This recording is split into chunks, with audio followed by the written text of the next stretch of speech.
dipanggil satu-satu. Puji Tuhan. Kalau gitu semua yang semangat, mari kita beri tepuk tangan untuk menyambut hadiratnya yang mulia. Baik saudara, mari kita satu di dalam doa. Sudah siap kayaknya, langsung kita berangkat ya. Kita cus, kita langsung menyambut hadiratnya yang kudus. Mari sama-sama kita sebelum kita join ya, sebelum kita masuk, kita serukan dulu be worshipers. Apa semangatnya? Jangan kasih kendor. Betul, jangan. Selamat pagi Bapak-bapak, Ibu-ibu, selamat pagi semuanya. Ya. Pagi, Burika. Oke saudara, mari kita satu di dalam doa ya. Mari kita berdoa. Kami mengucap syukur dan berterima kasih ya Allah, Sang Pencipta langit dan bumi, yang menganugerahkan kepada kami keselamatan melalui pengorbanan Kristus di kayu salib. Kelahiranmu ke bumi, ke dunia ini menjadi daging adalah untuk menggenapi karya penebusan di kayu salib, sehingga setiap manusia yang percaya di dalam nama Yesus Kristus Tuhan akan diselamatkan dan beroleh kehidupan yang kekal. Tuhan Yesus, terima kasih ya Bapa. Urapi dan kuduskan semua barang yang kami pakai, apa yang keluar dari mulut lidah kami. Kami adalah manusia yang hina, manusia yang fana, tetapi oleh kekudusan-Mu Bapa, Kau layakkan kami untuk memanggil-Mu ya Aba, ya Bapa. Bapa kami yang di surga, dikuduskanlah nama-Mu, datanglah kerajaan-Mu, jadilah kehendak-Mu di bumi seperti di surga. Berikanlah kami pada hari ini makanan kami yang secukupnya, dan ampunilah kami akan kesalahan kami, seperti kami juga mengampuni orang yang bersalah kepada kami. Dan janganlah membawa kami ke dalam pencobaan, tapi lepaskan kami daripada yang jahat. Karena Engkaulah yang punya kerajaan, kuasa dan kemuliaan kekal sampai selama-lamanya. Hanya di dalam berkat satu nama, yaitu Yesus Kristus Tuhan, Juru Selamat manusia, Allah yang kami sembah, Raja mulia, Penasehat yang ajaib, Raja damai. Mari sama-sama katakan amin. Amin, puji Tuhan. Baik, saudaraku yang terkasih, jikalau masih ada kesempatan untuk buka kamera ya. Karena nanti ketika kita sudah di pengadilan agung, kita tidak bisa lagi memperbaiki sikap hidup kita. Untuk itu selagi ada kesempatan, yuk kita buka kamera, kita berbagi sukacita ya. Tetapi bukan berarti yang tidak buka kamera tidak berbagi sukacita.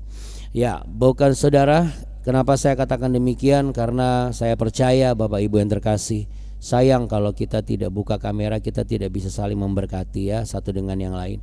Untuk itu mari sama-sama kita naikkan pujian seperti pujian yang baru saja Anda dengar.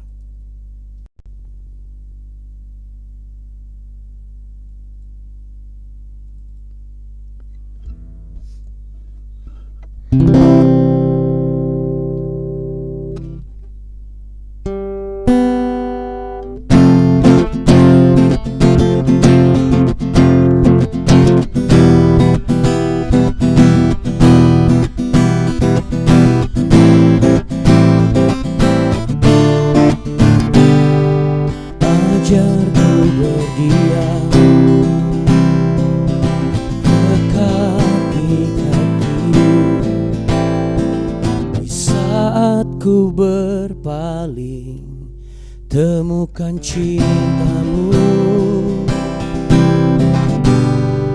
Di sana kau menanti untuk bawaku lagi bersekutu dalam damai yang sejati.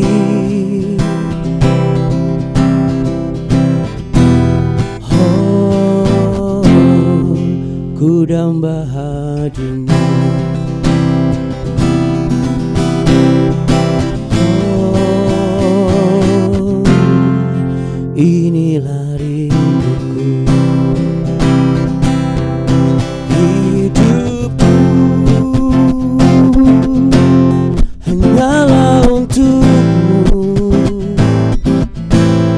Segenap hatiku kagum akan kebaikan.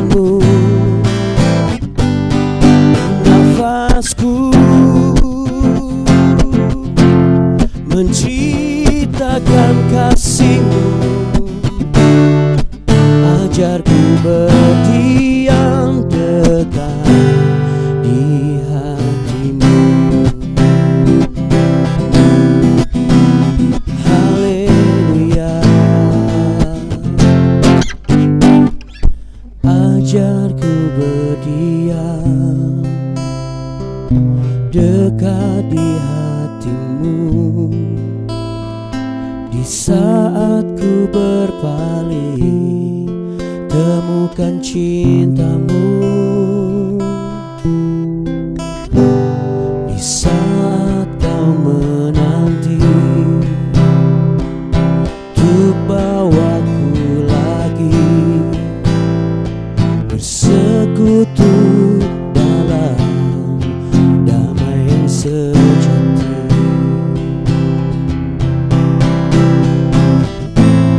Oh, ku damba hadimu.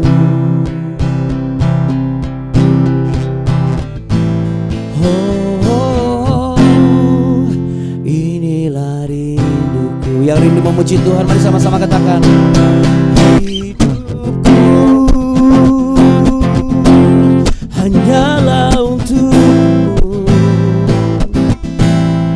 segenap hatiku kagum akan kebaikanmu. Dan nafasku menceritakan kasihmu. Ajarku berdiam dekat di hatimu. Hidupku hanyalah untukmu, segenap hatiku kagum akan kebaikanmu. Nafasku menceritakan kasihmu. Oh, ajarku berdiam dekat di hatimu. Ajarku berdiam dekat di hatimu. Ajarku berdiam dekat di hatimu. Amin. Yes. Ya, saudaraku. Ya. Ada yang pernah nanya, Abuna itu kok tepuk tangannya telat? Selalu saya jawabannya lebih baik telat daripada nggak ada sama sekali. Iya saudara, tapi ya memang pengennya sih nggak telat ya saudara ya. Cuman ya kadang-kadang suka ada jeda gitu. Jadi kalau misalnya dalam perjalanan kita bersama dengan Tuhan ada jeda, it's okay. Yang penting jangan kita yang bikin jeda sendiri, itu yang bahaya ya. Karena kalau kita yang bikin jeda berarti kita emang gak mau ketemu sama Tuhan. Ada banyak orang hari-hari ini tuh jeda terus sama Tuhan. Banyak banget alasannya. Ya. Tapi kalau misalnya berkat, kesembuhan, mujizat, kita ngotot minta sama Tuhan tolong jangan kasih jeda. Nah saudara, biarlah kita ini menjadi orang-orang yang sungguh-sungguh bisa menempatkan waktu jeda itu seperti apa. Ya, supaya kita bisa juga didik anak-anak kita dan keturunan-keturunan kita.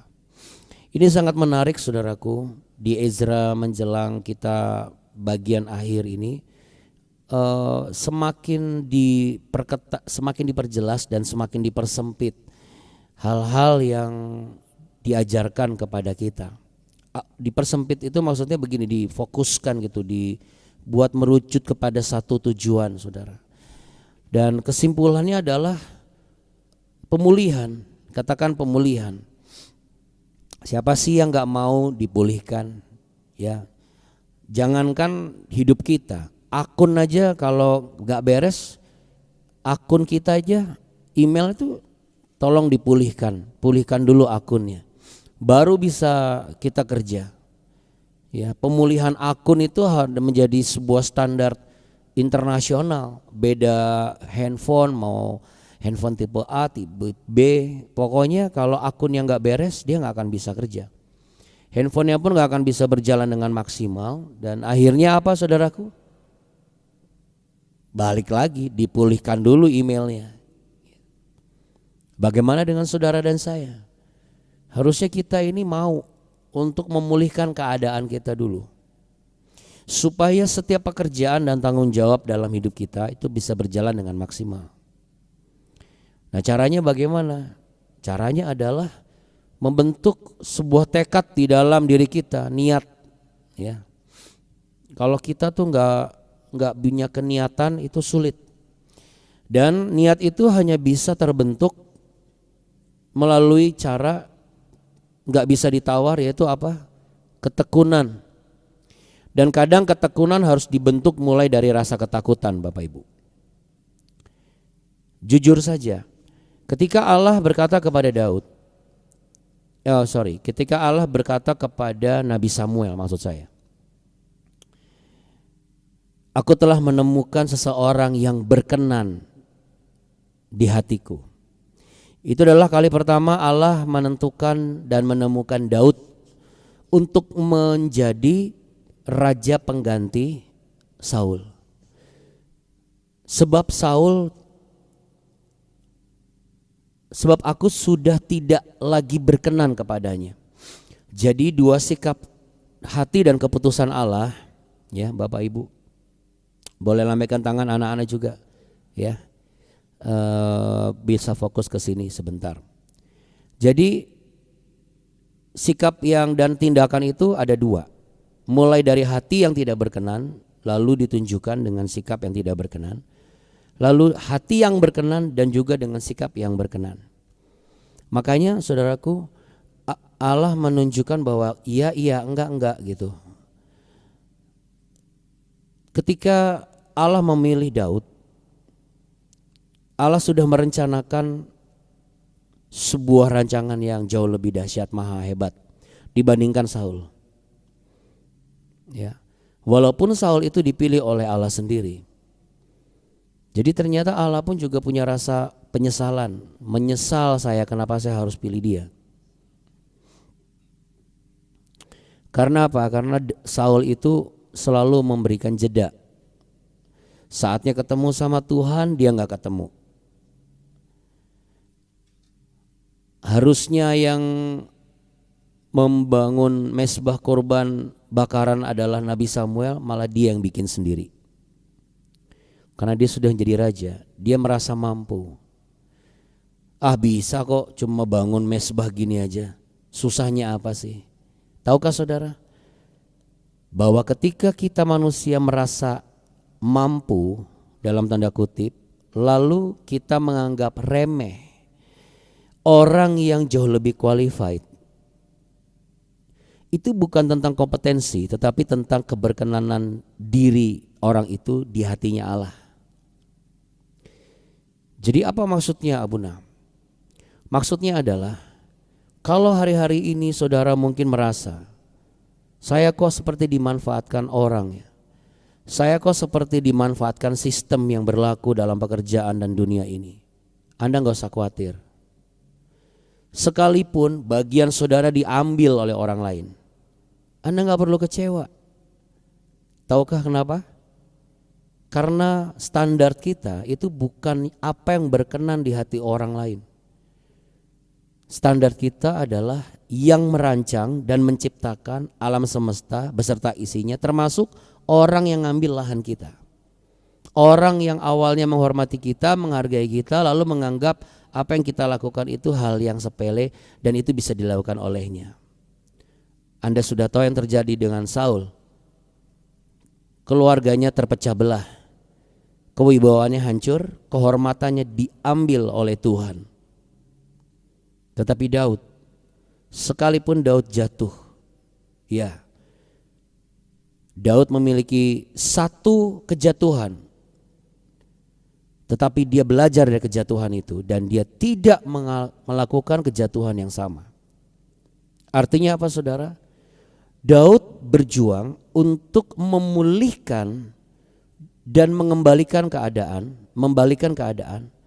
apa yang dipandang lemah.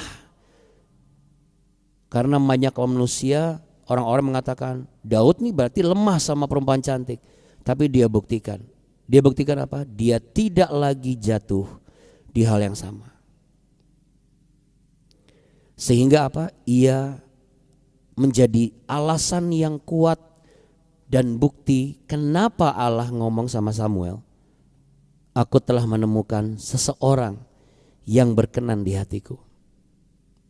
Nah, satu-satunya cara adalah supaya kita menjadi orang yang berkenan bagi Tuhan hanyalah dengan ketekunan. Dan ketekunan itu harus lolos uji kesetiaan. Dari situlah kita akan menjadi seseorang dengan pribadi yang karakter kita ini berkenan di hati Allah. Sebentar Buna, bagaimana kalau saya tidak mampu? Kalau masalah mampu tidak mampu, Anda juga gak usah khawatir.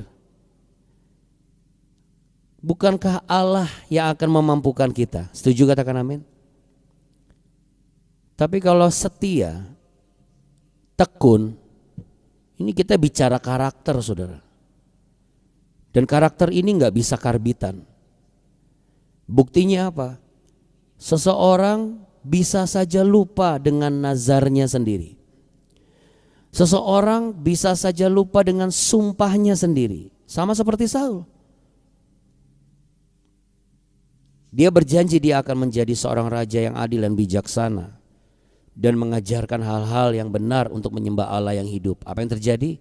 Dari dia juga rakyatnya menyembah berhala, roh-roh yang ada di gua-gua, bahkan mulai berani melakukan sihir. Termasuk mengambil bagian yang sudah dipercayakan kepada hambanya yang menurut Allah qualified. Yaitu siapa? Nabi Samuel. Betul menyusun mezbah korban bakaran bisa saja dia lakukan Saul, tapi tidak berkenan bagi Allah. Kekalahan telak yang dia alami. Jadi Bapak Ibu dan juga anak-anakku, pesan Abuna sebagai hamba Tuhan, apa yang harus dipulihkan sih? Ketekunan sebenarnya. Banyak orang tuh pulih selalu kondisinya dengan sakit fisik, sakit finansial, lalu sakit apa lagi? Sakit yang merasa menurut kita ini merugikan kita. Padahal saudara, faktor yang membuat kita rugi adalah apa? Adanya ketidaktekun. Atau ketekunannya kita letakkan di posisi yang keliru, tidak pada tempatnya.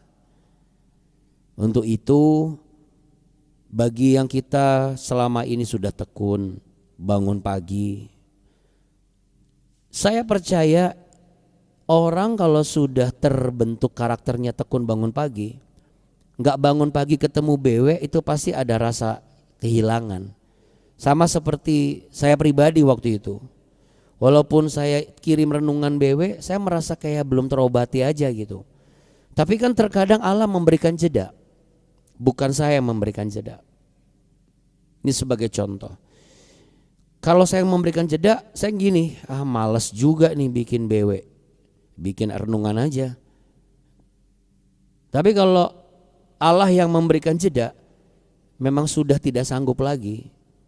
Tidak memungkinkan lagi untuk bikin BW, entah itu dari sinyal, entah itu dari kekuatan fisik, entah itu dari ketidakadanya waktu karena sedang dalam perjalanan. Artinya apa saudara?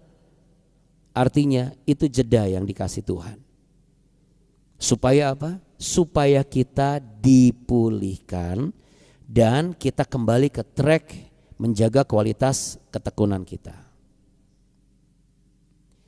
Jadi jeda itu bukan berarti berhenti, tetapi bicara mengenai penghubung. Contoh misalnya, Ya bangun pagi lah. Lagi pula dengan bangun pagi badanmu sehat, kamu juga bisa mengerti firman Tuhan. Lagi pula ini kan bukan sebuah istilah yang sebenarnya diperlukan di setiap kalimat orang berkata. Bisa saja langsung bangun pagi, pasti akan semakin diberkati, pasti akan semakin sehat. Kata lagi pula bukanlah satu faktor yang penting, tetapi terkadang dari satu faktor frase kata itu menjadi begitu penting ketika masuk dalam peradilan. Saya pernah melihat sebuah kasus yang harusnya dimenangkan oleh seseorang, itu kalah hanya karena satu kata ini, lalu ada kata tidak, atau kata sambung seperti jikalau.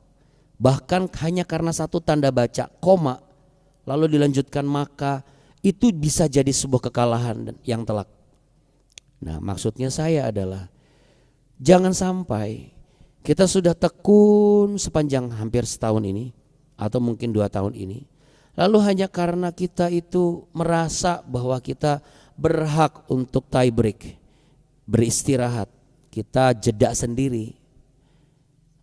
Apa yang terjadi saudara? Kita tidak menjadi pribadi yang berkenan di hati Allah. Hari ini kita mau belajar itu. Ini yang saya sampaikan ini adalah muatan makna dari Ezra pasal 10 ayat 34 sampai 39.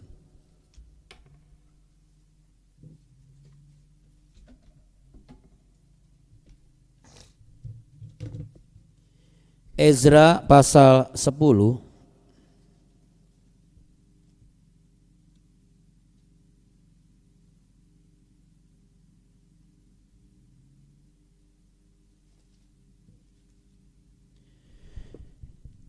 ayat 34 ayat 39, beginilah tertulis sebuah kebenaran dan pembelajaran untuk kita.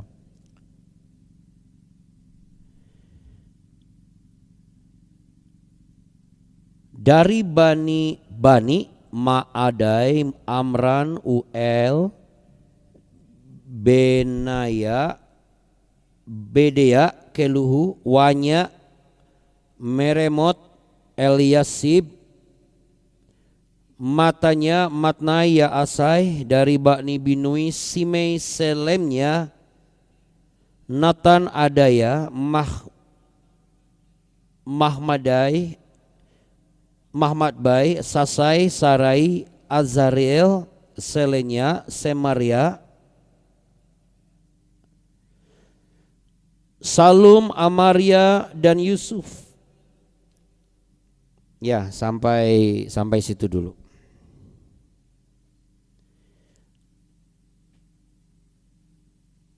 Tanggung sih.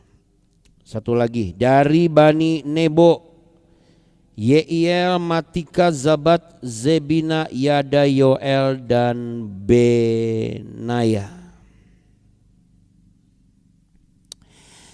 Ya, saudaraku yang terkasih, ini kalau kita baca dari ayat yang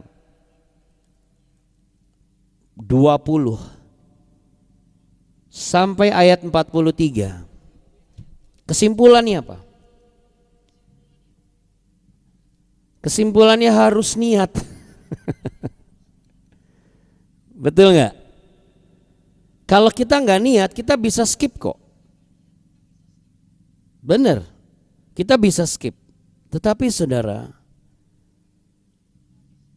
saya mendapat sebuah makna di dalam impresi hati saya bahwa inilah penghubung yang menunjukkan proses berlanjut dan tidak instan.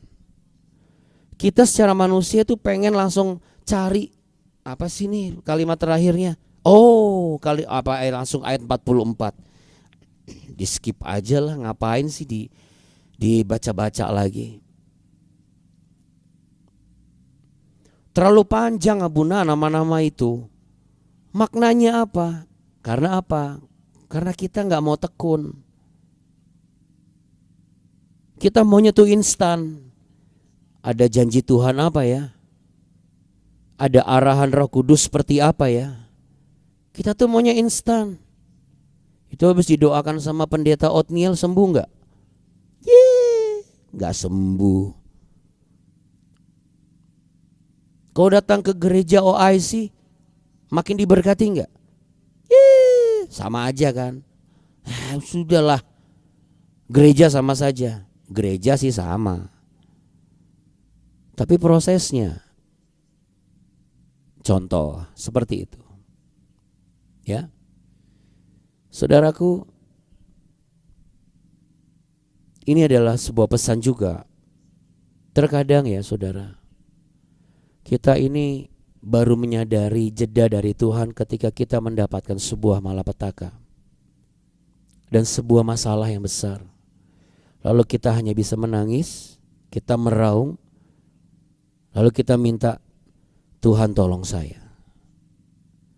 Tapi bagaimana jikalau ketika kita minta tolong, situasi hati Allah sudah berubah? Bagaimana jikalau Allah dari sorga menyatakan, aku telah menemukan orang yang lain yang berkenan di hatiku. Karena itulah yang terjadi atas Saul.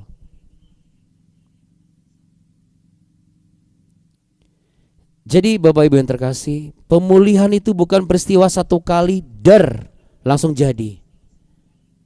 Nama-nama yang dicatat di kitab Ezra yang menurut beberapa orang mengatakan ngapain pelajarin kayak begini, gak ada gunanya.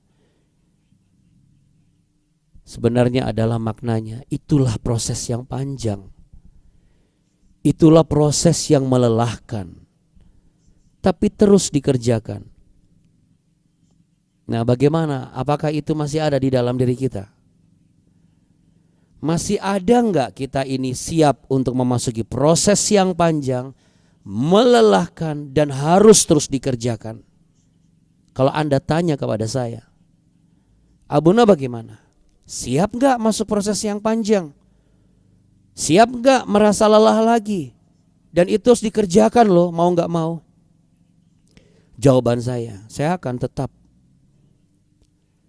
Karena saya tidak mau menjadi orang yang ketika saya berdoa, tiba-tiba Allah di hatinya terbersit, maaf Othniel, aku sudah menemukan pendeta lain yang berkenan di hatiku. Aku sudah menemukan orang lain yang berkenan di hatiku. Saya tidak akan langsung mati sama seperti Saul. Tetapi itu sebuah malapetaka buat saya karena itu bukan jeda. Bukan jeda yang mudah untuk saya perbaiki. Tapi tentu saya akan usahakan untuk saya perbaiki.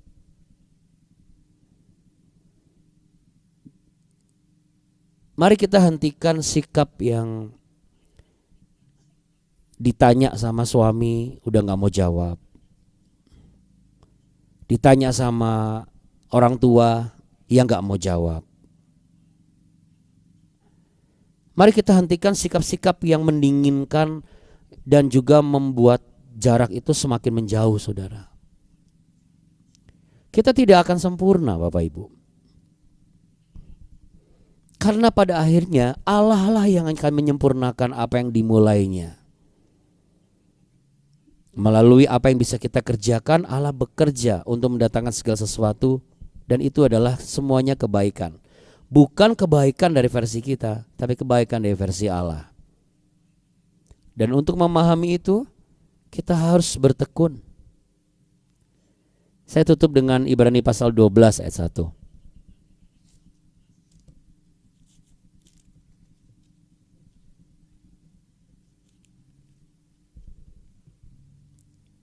Dalam Ibrani pasal 12 ayat 1, perikopnya adalah nasihat supaya bertekun dalam iman. Karena kita mempunyai banyak saksi bagaikan awan yang mengelilingi kita, marilah kita menanggalkan semua beban dan dosa yang begitu merintangi kita, dan berlomba dengan tekun dalam perlombaan yang diwajibkan bagi kita. Ini bukanlah pilihan, saudara. Jadi jangan terjebak dengan pemikiran kita yang selalu super duper overthinkingnya. Lalu terserah saya lah. Karena apa? Kita udah mikir udah aneh-aneh. Jauh lebih baik kita pikir, kita ini sebenarnya masih bisa di posisi orang yang berkenan gak sih di hati Tuhan? Atau jangan-jangan Tuhan sudah mulai menemukan orang lain yang lebih berkenan di hatinya daripada kita. Mari kita satu dalam doa. Ada proses yang panjang, proses yang melelahkan, tetapi mau gak mau harus dilakukan. Satu-satunya cara dan solusi dari situasi ini adalah kami harus memulihkan ketekunan kami kembali, supaya kami bisa menjalani perjalanan perlombaan pertandingan iman yang memang diwajibkan bagi kami. Agar ketika kami sampai di garis finish, kami mengangkat trofi kemenangan, kami dikenakan mahkota kemuliaan, dan kami bersama-sama dengan Engkau sebagai orang yang berkenan di hati-Mu ya Tuhan. Ampunilah kami. Hampir setahun ini kami mungkin sering melakukan jeda sendiri. Tanpa sadar kami membuat sebuah jarak yang merentang antara kami dengan Engkau. Kami sudah merasa lebih mampu sehingga kami melakukan apa yang semestinya tidak kami lakukan.